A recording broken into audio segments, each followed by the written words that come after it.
Hello everyone, welcome back to my channel. ఈరోజు మనం చాలా ఈజీగా చీజ్ బ్రెడ్ పిజ్జా ఎలా తయారు చేసుకోవాలో చూద్దాం. 2 శాండ్విచ్ బ్రెడ్స్ తీసుకొని పిజ్జా సాస్ని ఈవెన్గా స్ప్రెడ్ చేసుకోండి.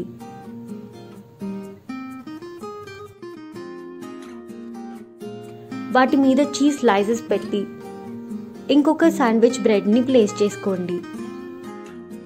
వాటి మీద మీకు నచ్చిన వెజిటేబుల్స్ని కానీ నచ్చిన ఫ్లేవరింగ్స్ టాపింగ్స్ని కానీ పెట్టుకోవచ్చు. నేను ఇక్కడ వేయించిన పన్నీర్, క్యాప్సికమ్ అలానే ఆనియన్స్ని ప్లేస్ చేశాను.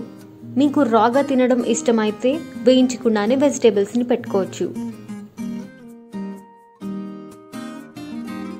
ఇప్పుడు వీటి మీద కొన్ని రెడ్ చిల్లీ ఫ్లేక్స్ అలానే oreganoని స్ప్రింకిల్ చేసుకోండి.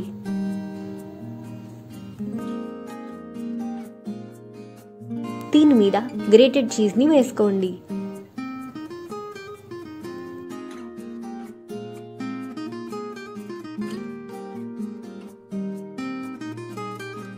ఒక పాన్ తీసుకొని బటర్ రాసి మనం ఆల్రెడీ ప్రిపేర్ చేసిన బ్రెడ్ని దీని మీద ప్లేస్ చేయండి.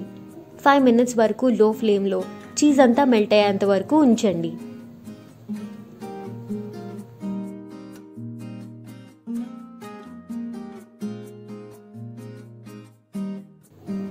అంతే, చీజ్ అంతా ఇలా మెల్ట్ అయిన తర్వాత ప్లేట్లోకి సర్వ్ చేసుకోండి. అంతే, చాలా ఈజీగా అండ్ సింపుల్గా 5 minutesలోనే స్నాక్ ఐటమ్ రెడీ అయిపోయింది. మీరు కూడా ఈ బ్రెడ్ చీజ్ పిజ్జాని తప్పకుండా ట్రై చేయండి అండ్ మీకు ఎలా వచ్చిందో కమెంట్స్లో చెప్పండి. Thank you for watching. Like, share and comment. Please subscribe to magical cooking and blogs.